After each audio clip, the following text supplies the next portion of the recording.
नमस्कार, म Dharan 17 unity baton unity क्लबको उपाध्यक्ष हसन राई र हाम्रो यस ब्याटन गेम यही वैशाख 27 गते हुन गइरहेको जानकारी हाम्रो अध्यक्षजीले भनिसक्नु भएको छ र वास्तवमा हामीले यो खेलाउनुको मुख्य उद्देश्य भनेको हामी खेलाडीहरू जो विशेष गरी रिटायर भइसक्नु भएको छ हामीले उहाँहरूलाई मध्यनजर गरेर यो गेम खेलाउनु गइरहेको कुरोमा जानकारी गराउन चाहन्छु र वास्तवमा फुटबल भनेको यस्तो चिज रहेछ जुन एउटा निश्चित उमेरसम्म खेल्न सकिन्छ र त्यो पछि हामी जब रिटायर हुन्छौँ तर जो साथीहरू पहिला फुटबलर हुनुहुन्थ्यो उहाँहरूमा एक प्रकार एडिक्सन पनि फुटबल भनेको एउटा एडिक्सन पनि हो। त्यसले गर्दा उनीहरू फेरि पनि खेल्न चाहन्छन् र उहाँहरूको विचारलाई उहाँहरूको इच्छालाई हामीले मध्यनजर गर्दै हामीले यो ब्याटन कप खेलाउन गइरहेछौँ र अहिलेको अवस्थामा भनेको यो ब्याटन कप नेपालको विभिन्न भागमा आयोजना भइरहेको कुरो तपाईहरुलाई सबैले थाहा छँदैछ र यसमा यो ब्याटन कपहरू पनि यो अहिले खेलाडीमा एउटा क्रेजको रूपमा आइरहेको छ र यो हाम्रो यो खेलाउनुको मुख्य उद्देश्य भनेको हामी हेल्दी रहनुपर्छ। हामीलाई थाहा छ हेल्थ इज वेल्थ। त्यसले गर्दा हाम्रो नारा भनेको स्वास्थ्य नै सम्पत्ति हो। त्यसले गर्दा हामीले भनेको यो मुख्य उद्देश्य भनेको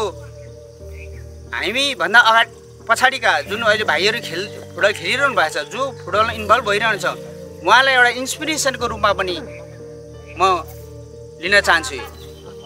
र त्यसले गर्दा यो भनेको फुटबल भनेको एउटा यस्तो चिज हो जुन हामीलाई एउटा टिमवर्कको महत्त्व पनि यसबाट हामीले एउटा ज्ञानको रूपमा लिन सकिन्छ र फुटबल भनेको एउटा टिमवर्क रहेछ। त्यसले गर्दा हामीले हाम्रा जो साथीहरू रिटायर भइसक्नु भएको छ उहाँहरूलाई हामीले एक ठाउँमा ल्याउने एउटा माध्यमको रूपमा हामीले यो टुर्नामेन्ट गर्न गइरहेका छौँ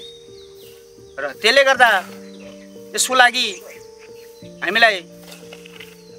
विभिन्न सङ्घ संस्था साथीभाइहरूले हामीलाई सहयोग गर्नुहुन्छ भन्ने हामीले आशा राखेका छौँ र अनुरोध गर्न चाहन्छौँ र वास्तवमा फुटबलको विकास भन्ने कुरो एउटा टुर्नामेन्टले मात्र पनि सम्भव छैन। यसको लागि वडामा धेरै टुर्नामेन्टहरू गर्न सक्नु आफैमा राम्रो कुरो हो किनभने जति हामीले टुर्नामेन्ट गर्न सक्यौँ त्यति नै फुटबलको विकास हुन सक्छ